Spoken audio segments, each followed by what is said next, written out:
Now, social distancing is well and truly part of our everyday vocabulary now, our behaviour, but there was a time when we worked from offices, we were there, sat at our desks, we were in shops, restaurants, all manner of other places, and because of lockdown, most of us are having to adapt, and an awful lot of people are now working from home. But how well are businesses and their employees coping with this sudden change? Well, we're going to have a chat now to the MD of Aspire Technology Solutions, Chris Fraser. Good morning, Chris. Morning, Lisa. Tell me a little bit about the business and what it is you do. So Aspire, a rapidly growing managed service provider, internet service provider, an IT company based in Gateshead.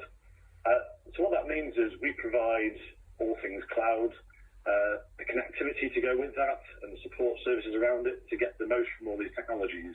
Okay, so big tech business. Absolutely, yeah. And this recent shift, I would imagine, to working remotely has affected you as a business as well. Tell us what's happened in your business, I guess. Are you all working from home, or are some people in the office? So we are pretty much all from home. We've actually got one person who's just manning the sort of stores in our office. So we moved to our staff to home working probably quite early in the lockdown, so around the 11th of March. So we did that because we knew that when the lockdown came, we'd have a huge demand from our customers to help mobilise their own home working configurations. Right. So we wanted to make sure our own colleagues were well settled with working at home in advance of that inevitable deluge that came from our customers.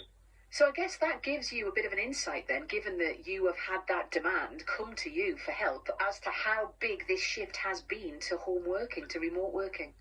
Yeah, I mean, it has been absolutely massive. So I think in the first week of the lockdown, we mobilised about 10,000 people from our various customers to work from home.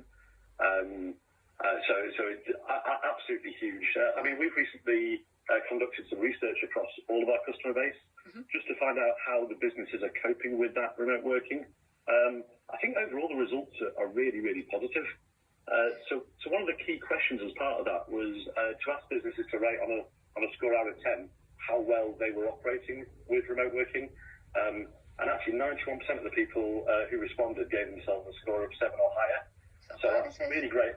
It's great evidence that home working, I think it's partly just a result of the adaptability that people have in sort of times of adversity. But I mean, only 25% of the customers actually said they had solid plans in advance of what they were wanting to, of how their home working was going to work. So, for a lot of them, it was a very quick turnaround, and really showed that, that the people have adapted very quickly to that home working.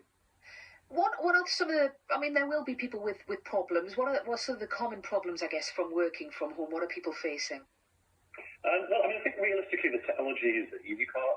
Certainly, while schools are off, people with children probably find that the biggest challenge can be, if children are younger age, they're going to be competing for your attention, and they might not understand why parents who are normally absent through the day, also you're at home, but you're not going to give me all your attention. But what's this about? Yeah. Potentially, if you have older children, it may well be you've got competition for internet speeds or Wi-Fi capacity.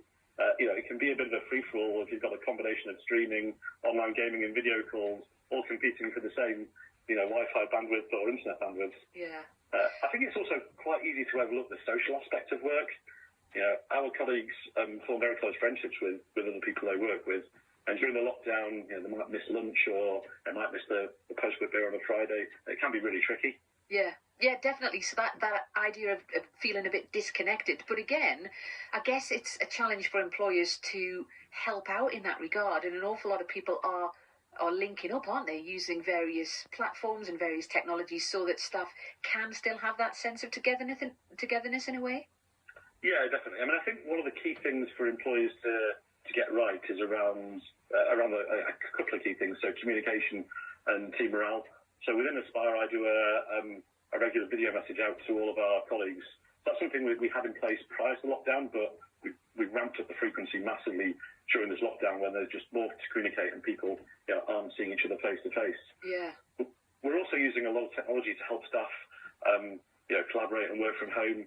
And that's we've really made a big push for people using that for social purposes.